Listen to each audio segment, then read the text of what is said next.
So, the 6.6 special program just revealed a lot of huge information, not only for this update, but also for the future of Genshin, and we even got our first real teaser for the road towards Snezhnaya.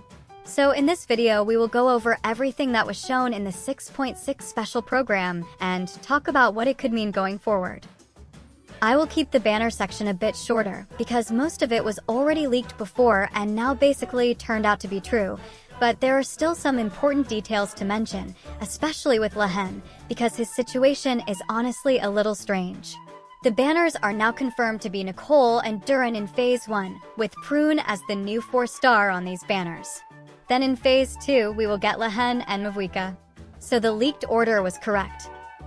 But the Lohen part is interesting, because earlier everyone expected him to become a standard character. And the reason for that was not random. Based on his constellation leaks, he just had to be a character that was originally designed for the standard pool. But now, from what it looks like, he will probably not be standard after all. The current idea is that because he became very popular after drip marketing, they decided to make him limited instead. So if this is true, then he is basically not a standard character anymore, but also still not looking like some insane limited unit. He may just be a weaker limited character by the looks of it, which makes the pull decision around him even more complicated. Now let's talk about the new characters shown in the program. Nicole is obviously the big one. Her elemental skill creates a shield, and more importantly, it boosts the attack of the entire party. And the really nice part is that this attack boost follows the active character and is not locked to one tiny area.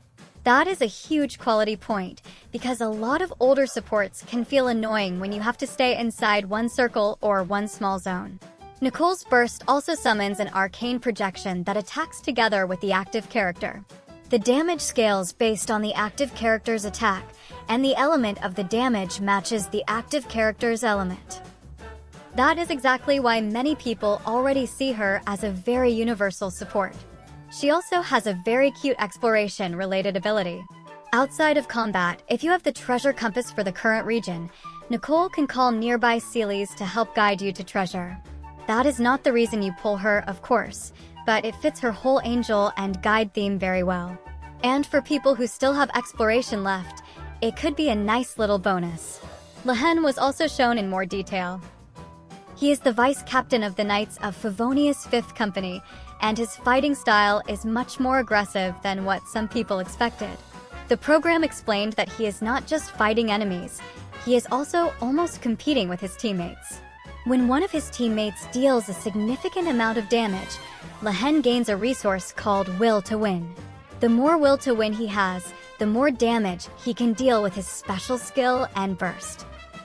That means Lohen wants strong teammates around him. He is not really the type of character who carries a weak team alone. He wants party members who can also deal real damage, because that helps him reach his own full potential.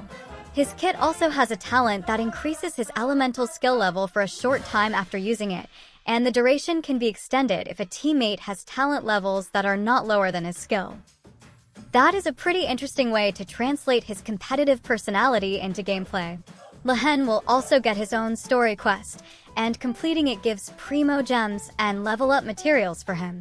The program hinted that there is more going on under his cold and aggressive personality, so his story may explain why he fights the way he does. Now let's talk about the first preview of the Snezhnaya arc, because this was probably one of the most exciting parts for future speculation. We saw Cryo Traveler, and the Traveler had something that looked like a rifle.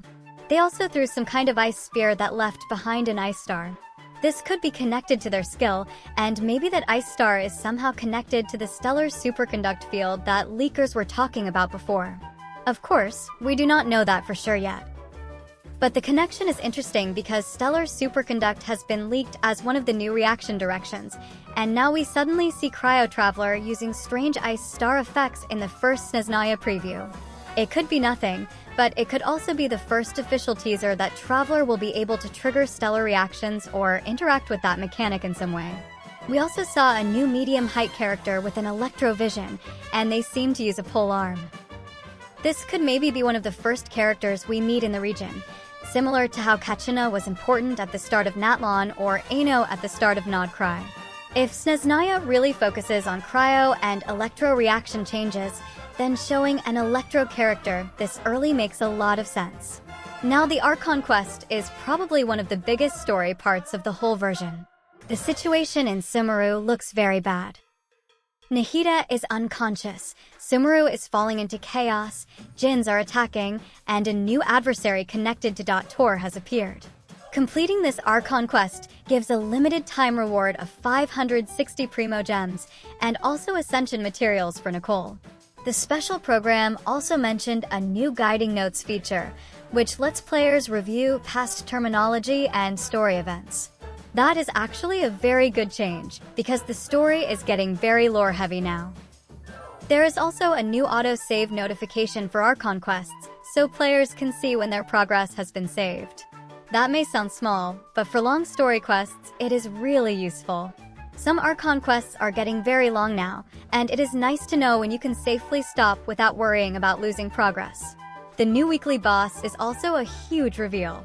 The boss is called Exalted Master of the Heretical Path, and from the program it is basically a new dangerous form connected to Tor. The Temper Thyself event is also getting an update.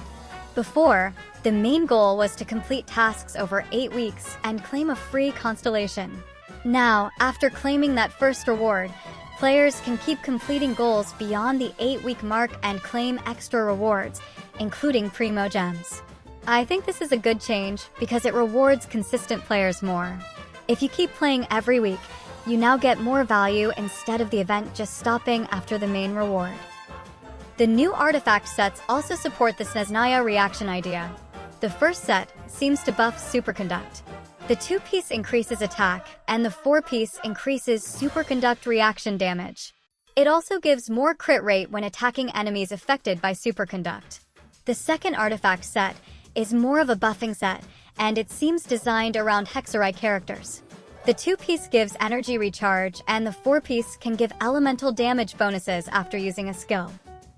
If the party has the right Hexerai-related effect, the bonuses become stronger and can also apply based on the on-field character's element. So this looks like the matching support set for Nicole and other Hexerai teams.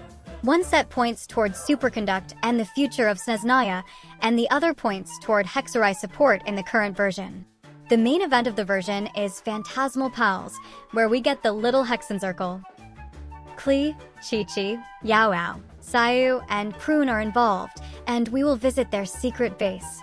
The mini-games look very cute, with Dodoko-themed gameplay, a platforming game, and Prune's more combat-focused training. The rewards include Primo Gems and a new weapon skin called Super Awesome Magic Key. We also got the livestream codes, 3 codes worth 300 Primo Gems together. I always post them on my channel and also any other codes that drop, so make sure to subscribe if you do not want to miss them. Livestream codes expire fast, and they are easy to forget, so having them posted quickly can save you some free Primo Gems. Let me know in the comments what you are most excited for from this special program. Are you pulling for Nicole, Durin, Mavuika, Lohen, or are you more hyped for the Sumeru Archon quest, Tor's new boss fight, or the first Snezhnaya teaser? We are also getting closer and closer to my dream goal of 20,000 subscribers, so if you enjoy these special program breakdowns, leak updates, banner videos, and code posts, subscribing would really help a lot. Thank you so much for watching, and I will see you in the next one.